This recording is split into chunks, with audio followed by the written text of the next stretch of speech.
Bueno, Rico, tengo la primera de tantas preguntas. Ojalá tengamos el tiempo para cubrir todo esto. Háblame acerca de ley y gracia. Ok. Muchas personas cuando estudiamos la Escritura, ellos ven la Biblia y ellos dicen, la Biblia, la palabra de Dios, la palabra de Yahweh es la misma ayer y hoy para siempre. Todos estamos de acuerdo por eso, con eso. Y también decimos que Dios no es un hombre para que mienta, que Dios no cambia. Exacto. Pero de repente cuando termina el libro de Malaquías, hay una separación y hay una paginita que se llama Nuevo Testamento, Sí. que se convierte en una pared de división, cuando en realidad nunca hubo esa pared de división. Es imposible entender la gracia si no entendemos la ley. Un ejemplo, cuando una persona va manejando por la autopista y rompe la velocidad, va por encima de lo que es la velocidad. La ley dice que tú tienes que ir a cierta velocidad en la autopista. Okay. Está establecido y ha puesto un letrero. Si vas por encima del letrero, si nadie te agarra, el policía no te ve, no te tienes que preocupar. Rompiste la ley, pero no caes bajo la ley. Okay. De repente el policía te ve, te para, y ahora la forma que tú te conduces determina qué tipo de gracia el policía te va a dar. Por ejemplo, a mí me ocurrió, te voy a dar un ejemplo personal. Okay. Yo he entendido a través del estudio de la Torá, que son los 5 libros de Moisés, de tomar esta responsabilidad propia. Cuando ocurre algo que yo hago, que yo sé que rompí ese mandamiento o un estatuto o lo que sea, yo tomo responsabilidad. Y un policía me paró y yo le dije, ¿me va a disculpar? ¿Cuánto te me agarró? Y me dice, estaba por encima por 10. Y yo honestamente en ese momento no había notado que había ido tanto por encima. Estaba en Texas. En Florida tú puedes ir hasta 9 por encima de la velocidad y no te paran. Okay. En Texas, si tú vas por encima, es como si hubieras 9 millas por encima. No te dan la gracia de ir por encima de la velocidad. Es un estado diferente. Yo no sabía eso. Pues yo le dije al policía, yo le dije, mira, soy culpable entonces. Porque yo vengo de Florida, soy un visitante en este estado, no estoy al tanto de todas sus leyes, y pues pensé que había una gracia extendida como en Florida. Él se echó a reír, chequeó mis precedentes y después dice, solamente te doy un warning. Okay.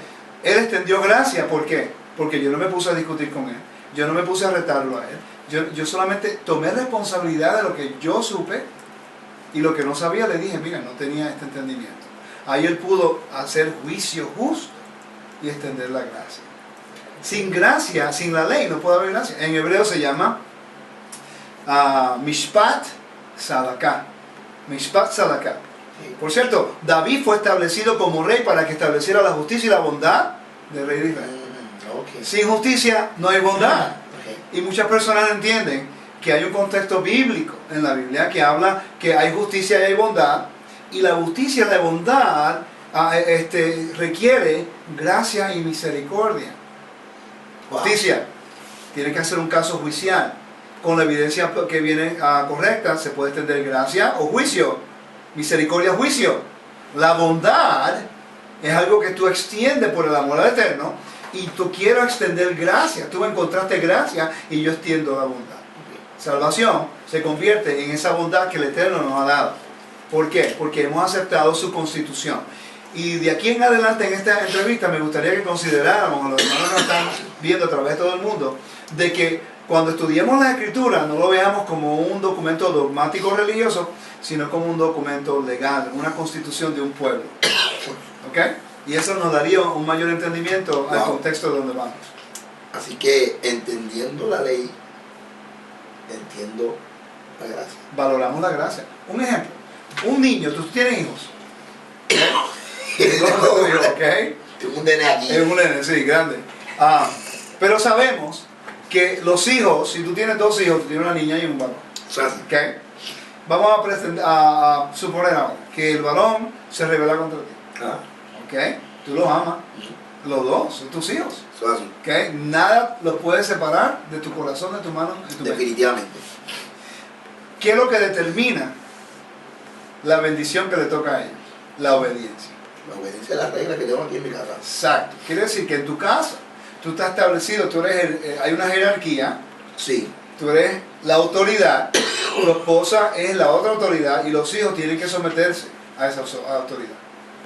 Si los hijos se rebelan voluntariamente, continuamente, en contra de todos los estatutos, mandamientos que tú has establecido, Tenemos una situación ahí. ok, quiere decir que cuando él te pida a ti un regalo, No hay. ¿por qué no? Tú lo amas. Sí, porque, pero entonces yo no puedo entonces recompensarle a él, porque entonces va a recibir un mensaje equivocado Exacto. y no va a entender mi carácter. Perfecto. Y si la que está obedeciendo, tu hija está obedeciendo, y es constante en su obediencia, Ella va a estar gozando. y de repente ella ve que tú le das la bendición al que se revela, va a haber una excepción de personas y crea anarquía en tu hogar. Y ella va a entender y ella va a pensar que yo no soy justo. Exacto. Quiere decir que no puede haber no puede hacer misericordia ni gracia cuando no hay justicia y bondad. ¿Ok? Wow. Entonces, lo que es interesante es que todo este principio trabaja en todo hogar, en todo el mundo. Pero nos llamamos los hijos de Dios, y cuando el Eterno nos dice, guarda mi sábado, guarda la fiesta, guarda mis mandamientos, nosotros tenemos que tener un debate teológico de por qué no se aplican. Quiere decir que los hijos, queremos que nuestros hijos obedezcan los mandamientos de nuestro hogar y que hagan lo que decimos, pero nosotros como los hijos de Dios no queremos obedecerlo a nuestro Padre como cuando Él dice. Y yo creo que eso es hipocresía. Yo entiendo, perdón, entiendo lo que me estás diciendo acerca de ley y gracia, trayendo el ejemplo excelente que traíste acerca de la infracción a la ley, la multa que te dieron o que te pudieron haber dado, y el ejemplo del trato de papá y mamá Sí. con los hijos. Ahora, tengo que ir trabajando en algunas cosas, porque aunque yo como cristiano puedo entender y me hace sentido, pero vamos a ir un poquito más hacia adelante buscando la escritura, porque hay algunos detalles Sí. de los mandamientos, hay unos detalles de la ley entonces de Dios, de mi Padre, que en mi desarrollo espiritual, intelectual, de mi conocimiento de la escritura, en mi trasfondo cristiano, hay cosas que yo he pensado que no aplican. Entiendo. Aunque en un tiempo dado Sí. entendí que era de la ley de mi padre. Así que eso lo vamos a estar hablando. Una de las cosas que nosotros se nos hace difícil entender es el concepto del nuevo pacto. Entiendo. ¿Ok? Y quiero que me ayudes a entender qué es el nuevo pacto. Y a veces hay una mezcla, Rico, Sí. entre ley, pacto, y entonces no sabemos cómo reconciliar o definir estos conceptos. A veces los dejamos todos juntos, Rico, te Exacto, digo, sí. en una bolsa plástica. Y entonces cuando hablamos de ley y pacto pensamos que es lo mismo. Y cuando la escritura nos presentó la evidencia de que son dos cosas diferentes, ahí nos confundimos.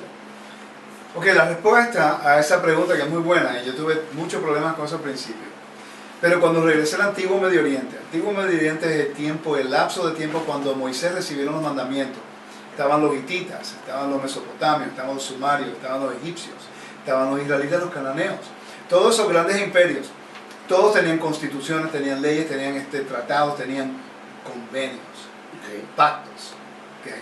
Cuando usted comienza a entender en la forma que el mundo antiguo, cuando Moisés escribió la Torá, inspirada por el Todopoderoso, podemos entender que el libro de Deuteronomio nada más, está establecido en un formato de un tratado antiguo internacional.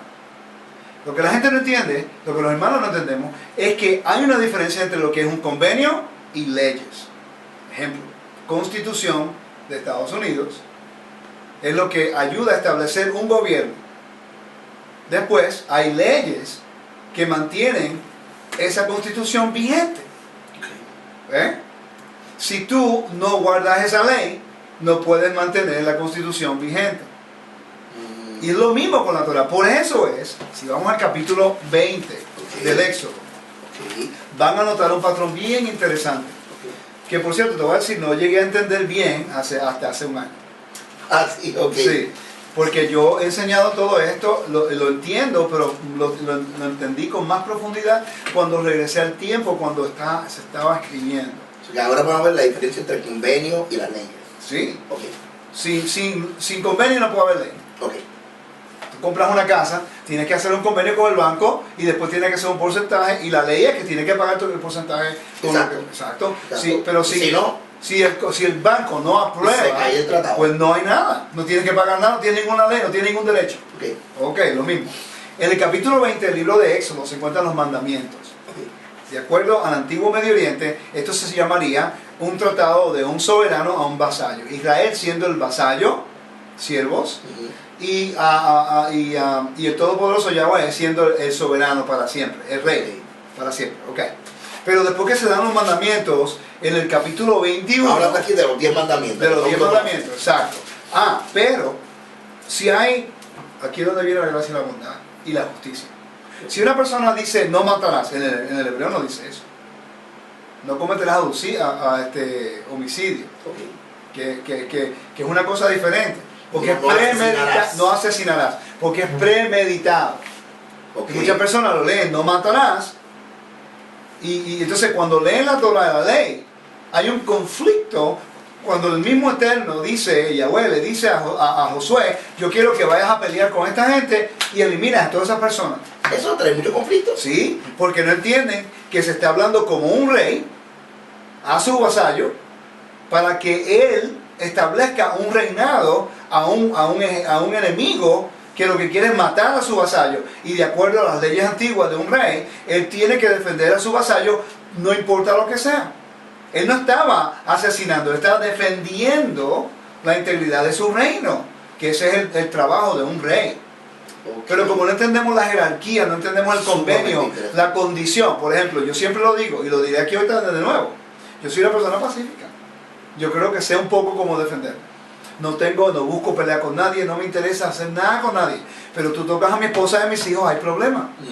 Porque yo estoy siguiendo el patrón que veo en las Escrituras. Yo soy el soberano que el Padre ha puesto en mi hogar. ¿Para qué? Para proteger a mi familia. ¿Qué ocurre cuando el esposo no protege a la esposa y a los hijos? Él pierde total credibilidad con la familia. Y se sienten inseguros, no quieren estar con él. Exacto. Hay espíritu de, como dice la Biblia, the spirit of fear. Hay espíritu de miedo, de temor. Cuando el esposo está dispuesto hasta a morir por la esposa y protegerlo, nunca. No. Entonces, si el Eterno, el Creador del universo, el Dios de Israel, está dispuesto a través de cualquier circunstancia, a establecer su autoridad para defender a su vasallo y todos los hijos del reino, por eso es que no tenemos que tener ningún tipo de espíritu de temor. Wow.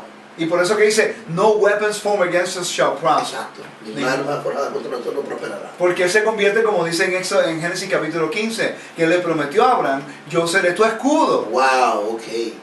Y los salmos, eso es lo que los salmos están tratando de decir. Ok, ¿qué ocurre después de los mandamientos? Okay. Están los mandamientos, no matarás. Entonces el conflicto es, no, yo sigo los 10 mandamientos. No puedes seguirlos si no sigues la ley. Porque la ley te va a explicar cómo tú vas a ejecutar juicio justo. Una persona o se asesina, pues there's first degree murder, there's premeditated murder, there's second degree, and there's manslaughter. Hay diferentes grados de homicidio. Con intención o fue sin culpa, pues la Torah, los mandamientos, las leyes te explica cómo ejecutar juicio justo en una persona que cometió o un homicidio por intención o sin intención. Interesante. Y entonces la Biblia está en ese contexto y provee para la aplicación de esta justicia. Exacto, pero es que el Mesías mismo nos lo enseñó en Juan capítulo 8, cuando dice que no cometerás adulterio. Exacto. Ok, ¿cuáles son los requisitos? Mira qué interesante. La Biblia en español, una Biblia que fue traducida a los cristianos, exacto. Te dice exactamente la referencia que te explica lo del homicidio, lo del adulterio. Sí, Levítico 20. Levítico 20. Pues tenemos que ir a la referencia. Yo no entiendo, tenemos todas las referencias y no las usamos. Sí, pero lo que pasa es que muchas veces, Rico, vamos a la referencia, pero no tenemos la mentalidad de que estamos trabajando en un contexto legal. Exacto, ahí es la clave, el contexto legal. No estamos viendo la escritura como un documento legal. Okay, mira, el capítulo 20, versículo 17, ¿no? ¿Qué es lo que dice? Dice Levítico 20, versículo 17. Ahí estamos. Por cierto, ¿sabes que el Levítico siempre ha sido mi libro, desde que era niño, mi libro favorito, y el libro de Hebreo. Wow. Y soy descendiente de los hijos de Aarón, pero no lo sabía hasta el diseño. Wow. Sí.